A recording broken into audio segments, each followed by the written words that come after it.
Upokee mwanga wa kiroho, tafsiri za ndoto na maombi, pamoja na Prophetic Galila.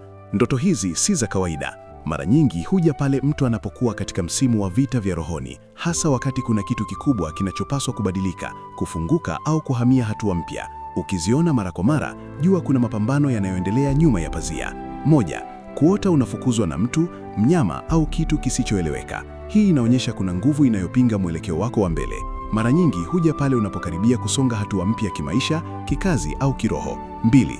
Kuota unapigana lakini hushindi au unapigwa. Ishara kuwa vita si vya kawaida. Nguvu zako binafsi hazitoshi, zinahitaji msaada wa maombi ya kina na msimamo wa kiroho.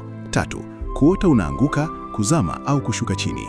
Inaonyesha presha nzito ya rohoni au hofu iliyopandikizwa ili kukushusha kimoyo, kiakili au kimafanikio.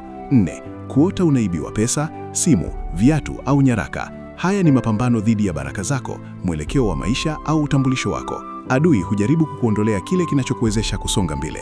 5. Kuota unarudi shule, kijijini au kwenye maisha ya zamani bila kupenda. Hii ni ishara ya vita vya kurudishwa nyuma. Kuna nguvu inayojaribu kukufunga kwenye historia badala ya hatima. 6. Kuota umekabwa, umefungwa au huwezi kupiga kelele. Inaonyesha kuna kizuizi cha rohoni kinachozuia sauti yako, maombi yako au maamuzi yako yasifike mbali. 7. Kuota ndoto nzito zinazojirudia mara kwa mara. Hii inaonyesha mapambano bado yanaendelea kwa sababu ujumbe wake haujashughulikiwa. Ndoto hujirudia hadi hatua ichukuliwe. Ufahamu wa kiroho.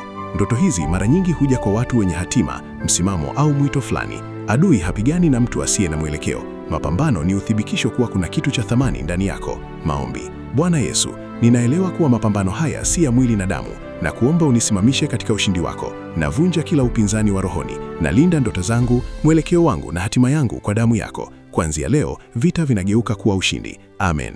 Unahitaji tafsiri ya ndoto au maombi? WhatsApp namba kwenye bio. Jiunge pia na magrupu yetu ya tafsiri za ndoto na maombi kupata mafunzo haya kwa undani zaidi.